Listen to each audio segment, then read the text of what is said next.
Hi everyone, welcome to another episode of the Real BOBCAST. And today I am joined by my good friend and a mortgage agent, Mr. Julius Ebreo. Welcome, man. Thanks, man. How are you? Good, yeah. So Julius and I actually met a while ago. Julius, do you still remember when we met? I do, actually. I think I had met you in a parking lot. I recognized your advertisement, and I was just new into the mortgage game, and I said, "Oh, that's Bobby."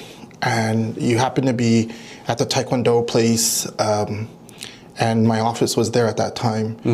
And then, so we shot the breeze, we traded numbers, and just sort of got to know each other. Yeah, we've been working together ever since, helping clients, a lot of clients, right? So, yeah, so I think the reason we click is because we share similar values. Like we're both Filipinos, and the way we handle our businesses, like we like to help our clients, like want to achieve what their real estate goals are and the mortgage as well, right? Yeah, absolutely. Our kids are, similar age, and yeah, lots of things in common. Yeah. All right. Welcome again, and thanks for joining me today. Thanks for having me. Yeah. So, before we jump into mortgage and real estate talk, let's start with something more personal, right? So when you're not helping clients, like many clients, what do you do on your spare time? Like any hobbies, any things that you like to do? I don't know. I'm a foodie. But I haven't met any Filipinos that don't love food. Yeah, we love food. I like to try new restaurants, but I also enjoy cooking. Okay. You should try this new recipe I did the other day. Beef caldereta lasagna. Beef caldereta lasagna. Yeah, man. Oh, that sounds delicious.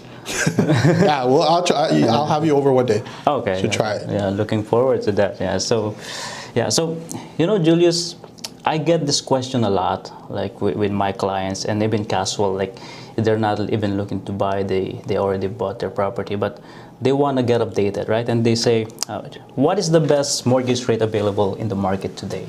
Ooh, tough one. So mortgage rates right now, it really depends on the size of your down payment. It also depends on the product niche. Meaning there are some properties that have basement apartments, and a lender might charge you a slightly higher rate, but at the end of the day, it gives you more buying power. So rates, it's easy to look at rates. My role is to get you a competitive rate, but also, help you find that home that fits your family's needs. Yeah. Even for the ones who are just renewing? Yeah, so that's the funny thing. Renewals, it's very important to shop around. Cost of acquisition from the banks versus cost of retaining is significantly higher. And most clients, they don't want to do the homework, which is check online for the best rates or even produce all those income documents again to get approved. So, but if you just take the first offer that your existing lender is giving you, is path of least resistance, and I know a lot of people are tempted to do that. You're leaving a lot of money on the table, and you could be saving thousands of dollars on your mortgage. Yeah, so it makes sense to shop around. Absolutely, absolutely. So, what about you, Bobby? What are you finding in the real estate market right now? Good question. The market right now is definitely interesting. We're seeing more available options for the buyers, and compared to the last couple of years, the sale prices in many areas are not used to be. It's not high as used to be in the same market when it was at the peak, and because of that, the buyers don't feel the same fear of missing out anymore. So they're taking their time, they're exploring their options, and they have a bit more of negotiating power. So for the sellers, though, it can be a bit more challenging today. But the number one key when selling a property is the proper pricing and realistic expectation of the sellers. On top of that, you have to present your property really well with the proper staging, photography, videos, because you gotta capture the attention of the potential buyers, right? I remember that period, like FOMO, and clients were just going crazy.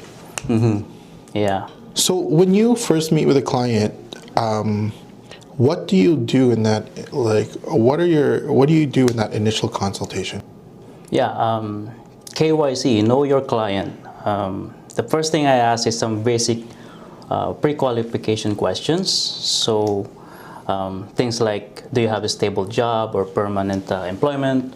What is their income situation? How much down payment they have saved? What timeline are they looking for when to purchase? And but the most important thing to ask is like how much, and knowing what they can afford. And that's where you enter. That's when I introduce you to my clients, because I think you specialize in that, knowing all the numbers, and so we can advise them how much they can really afford and not really stretching themselves. Yeah, thank you for that.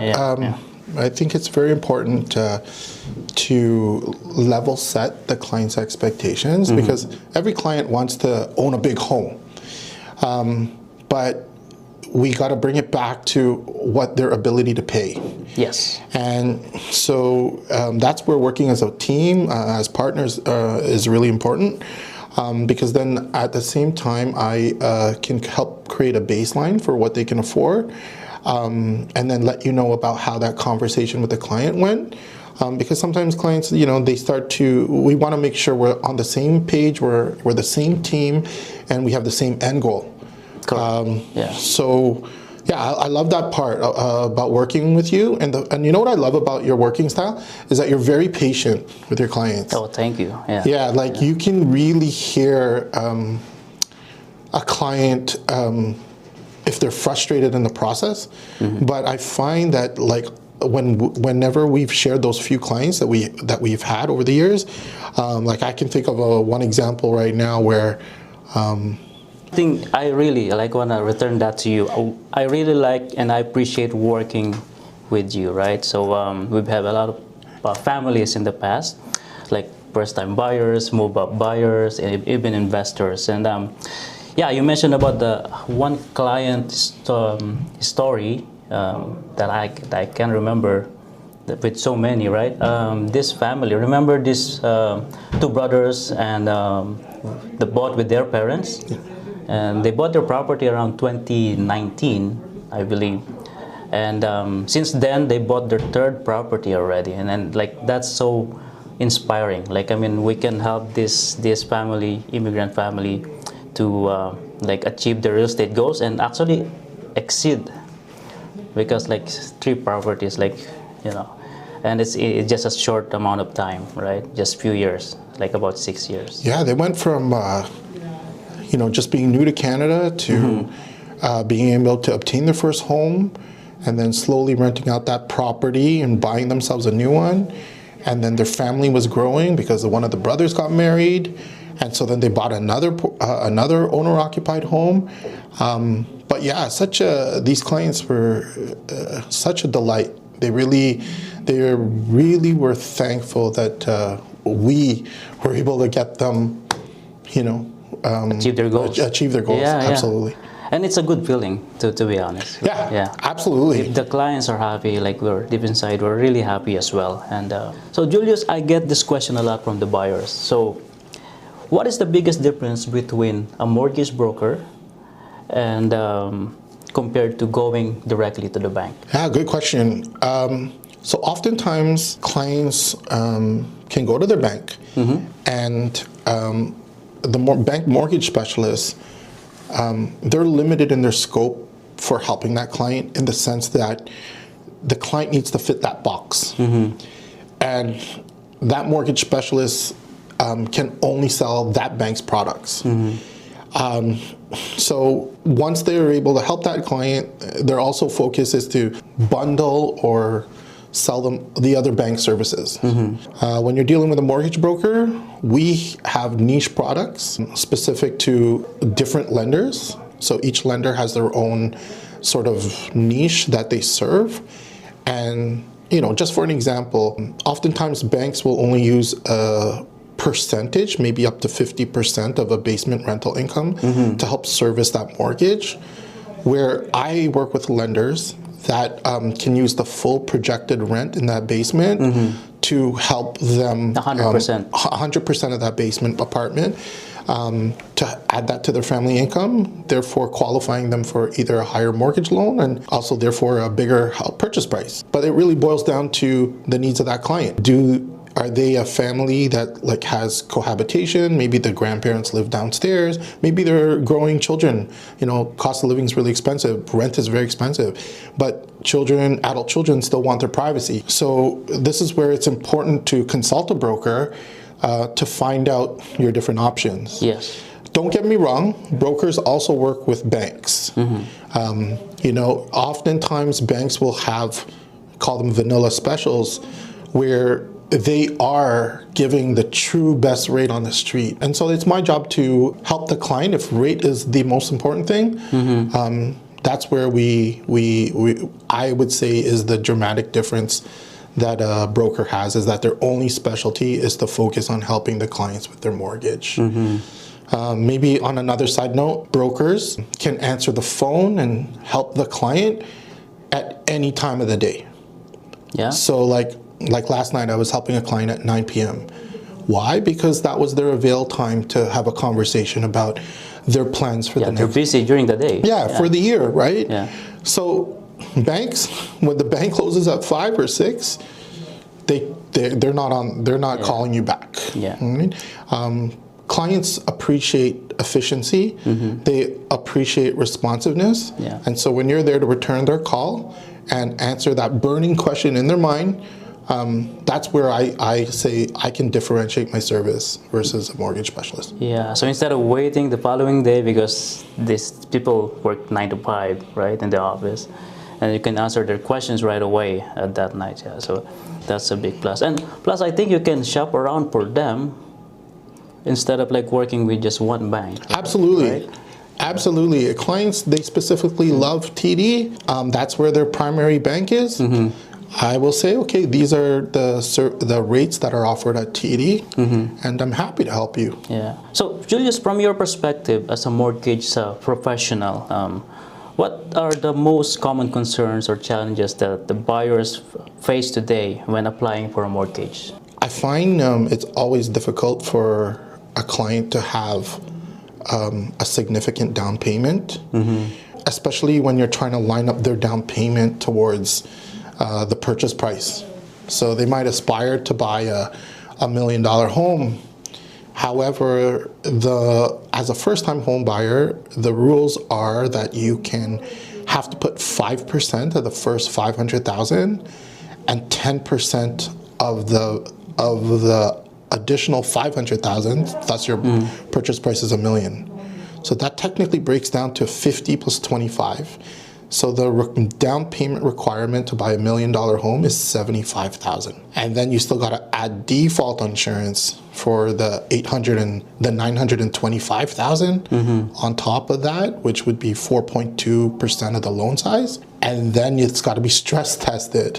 Stress test, yeah. Stress tested meaning the rules are that the government created is that they add 2% to the contract rate in case at renewal time the payment becomes higher and that the client has the ability to pay the higher payment. Yeah. So stress tests create buffers to ensure affordability for the Canadian. Yeah, which is a good thing.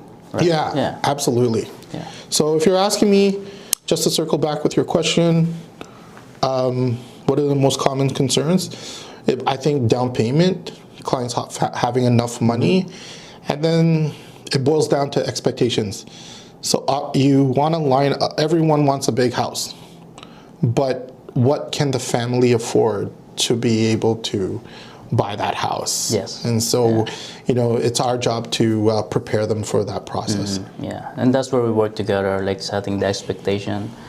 They might get that type of property in a certain area, or maybe if they're willing to compromise, they could move a little further with the same price, and then they have the same size, if that's what's important for them, right? Absolutely. Yeah, so another thing I find interesting about what you do is how you determine the lender that best fits a certain client.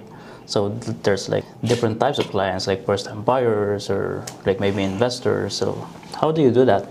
Yeah, so as you mentioned before, and we kind of touched on this earlier, different lenders serve different niches. And so again, if you had a house with a basement apartment, you might want to go to a specific lender for that. If a client was an investor and they're trying to acquire their second or third portfolio, we do have rental cash flow worksheets that help us test the client's ability to afford. So whenever it comes time to choosing the right lender, you've got to basically circle back to the client's life stage. Also, was the house that they're buying, was it a stepping stone? Or are they graduating? Or is their plan in 2 years, 3 years, 5 years? Are they going to be trading up? Are they going to be trading down? Maybe their kids are going to school. Yeah. Maybe they hate to maintain snow removal and the yard. Right? So it's a reality, right? We're also facing a market where, there's a lot of unemployment, and they may be forced to downsize, right? But that's where it's really important. Figure that part out. Yeah, so, because the needs of a first-time buyer is probably different from an investor, right? They're willing to take a bit higher interest rate because they want to take their hands on a property that they want to invest in, right? As opposed to the first-time buyers typically wanted like the lowest rate. It's like it's their first time. So, well, oftentimes I think clients don't really know what to ask. Right? Like I think I've noticed over the course of my 12 years as a broker is clients, the first thing they only know how to ask, what's your best rate? Yeah. And that's kind of not the best way to prepare for you're spending hundreds of thousands of dollars, right? You've got to sort of appreciate, hey, where do you want to be? Like, is this a short-term plan, or do you want to actually end up acquiring more property? Or, most families, they prefer a house with a backyard, right, as opposed to a condominium. Condo, yeah. Right? Maybe we can also talk about special mortgage products available for some certain professionals, like nurses, doctors, self-employed individuals, like contractors. Good question. Good question. Yeah. So especially people in the nursing profession, like lenders love nurses. Part of it is because nursing is a field where they're in high demand and they're readily employable. Yeah. They can find work anywhere. So they do have preferred rates for our nurses. But then we also have healthcare professionals. So veterinarians, physiotherapists, chiropractors, where we have programs, or I have lenders that that new graduates, so within 2 years, they basically use a baseline of what the industry or the career will readily pay them. And they use that income to qualify them for their mortgage, even though they have not yet earned it. Because for sure they're going to make that money. Absolutely. Right? So they might have just newly graduated. They just started with a company. They might even be on commission. But the industry understands that the average earnings for that healthcare professional will allow them to buy more home. That is nice. Good information though. So next question is, this is important for the buyers, right? So what are some of the mistakes the buyers should avoid between getting their mortgage approval and up to the day of closing on the property? Yeah, I refer to that as the thou shall not. Thou shall not. List. Yeah.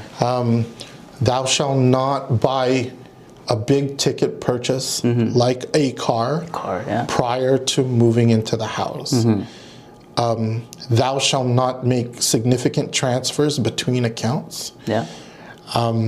Because, so for the first part, lenders have the ability to check the credit prior to your closing day. Yeah. And if we never factored in that payment for that car, they're going to say, oh, you can no longer afford your mortgage. The second issue is we've got a paper trail, your down payment. So you want to, when preparing to buy a home, you want to reconcile or have a clear understanding of where, if you're using your RSPs or first-time home savers account, so that we recognize that these are all the monies required for your down payment. And can they change jobs? Oh, no. No. Again, don't, oftentimes jobs are probationary. Yeah. While you're going through the process of buying a home, try not to move. Yeah, because you were jobs. approved on that job, and if you change your job, they have to verify that another job again, right? Absolutely. Yeah. Right? I mean, it's not impossible because you have continuous work history. Yeah. But again, it could disturb. it could hinder, depending on the lender. Yeah. So it's better to stay put until closing. Absolutely. Yeah. So Julius, let's say someone is planning to buy a home in the next 6 to 12 months. What steps should they start taking today to have a better preparation, so get a better chance of mortgage approval? So I would say first, make sure that your credit is in good shape, no late payments, and minimal debt. Minimal debt, yeah. Second is you want to be prepared because when you own a home, you will have additional expenses like, oftentimes utilities, maintenance fees, even land transfer tax can be a surprise to some clients.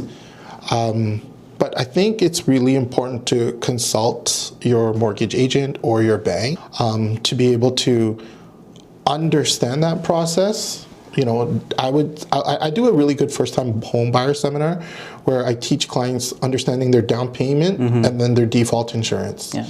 And then how will you know if the bank will approve you? And then 3, what type of closing costs can you anticipate? So if you can get that in order, and even if your plan is might not buy now, but you might buy a year, you might even buy 2 years. But at the same time, once you've had a little bit of knowledge on the process, it prepares you. Okay. And we tell you what documents you'll require, or even what kind of income you need to earn, so that whether you're going to work a second part-time job to be able to afford that property or that home that you want to buy. Yeah. So start early, and the motivation should be to plan. Right? Because even when you do buy a home, you're not going to move into it tomorrow. Yeah. Right? It's a process. It's a process, yeah. So would you advise them to buy RSPs and first home savings account? Yeah, I specifically love the first time home savers account. It is a hybrid of RSPs and tax-free savings. So you get to deduct the contribution of $8,000 per year per client on your marginal tax rate. And you get to use that fully towards your first-time home. So you save on your income taxes, and when you save on your income taxes, you'll get a rebate, and also all of those savings can go towards your purchase, your down payment. Nice. So to wrap things up, I want to ask something that a lot of people probably are curious about. And from your perspective, Julius, as a mortgage expert, where do you see the market heading, especially when it comes to real estate market and also the interest rates? We don't have the crystal ball, but some perspective. I'll answer that question if you share that answer as well with me. Yeah, so you first and I'll... So I would argue before last weekend with the whole Iran war, which nobody really saw coming, it's now affected bond yields, which are now driving mortgage rates higher. Surprises can happen anytime. So in terms of market outlook, tough to say. No one has a crystal ball. I think what you've got to sort of work with are maybe pre-plan. I think it's really important to plan and focus on your plan, right? I mean, variance will occur, whether up or down, in terms of rates and in terms of price of homes. But once you are at a stage where you're closer to being motivated to buy, I say my advice to clients is think about the family. Are you going to be having a baby will you be getting a promotion in your career? Because most new immigrant families, their trajectory is upwards. Yeah. They come to the country, they do what they need to do to pay the bills. Yeah. But in terms of growth, their income becomes higher, their savings become cumulative, Yeah. and they know what it takes. But in that process, just understand what you can afford and what's right for your family. I think if you can focus on that without necessarily, because none of us could control the variables that are out there. That's right, yeah. So personally, I believe that the market will just continue to evolve, and it depends on the factors like, of course, the interest rate, the supply and demand, and the overall economic conditions. But you know, historically, I like to say this a lot to my clients. Real estate has always been just a long-term game. It's at its best when treated as a long-term asset, right? So, you know, the other video that I did, so like, if we look at the historical data from TREB, the average home prices, for example, is in 1980 it was about 75,000, the average price, and then by 2010 it went to about 400,000, and then last year 2025 it's about $1 million, right? So what I'm trying to say is, you know, it's not about timing the market. Like, okay, you know what, the prices are down now, let's buy. No. It's not about timing the market, it's about your time in the market. You see how much the property values have grown up over those years. So if you're living in your house for like 10 years anyways, so like might as well do it now because you pay down the mortgage and all that, right? So yeah, so that's my take on it, no matter what market we're in. Funny enough, it's like that time, I think even when I knew you, my son wasn't born yet. And then now my son's 7 years old, like that, living in your house, right? Yeah. Long time.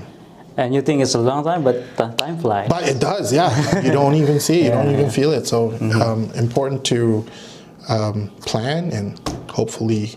And remember, guys, having a right team, a good mortgage advisor like Julius, and you know, a realtor like me can make the process of buying smoother, and you know, we can help you plan and make better decisions. Julius, my friend, brother, thank you so much again for joining me today. Thanks for having me. I mean, you shared a lot of valuable insights, and yeah, I really appreciate you. And if anyone watching here has questions about mortgage and financing and preparing to buy a home, feel free to reach out to Julius. His contact number will be on the screen.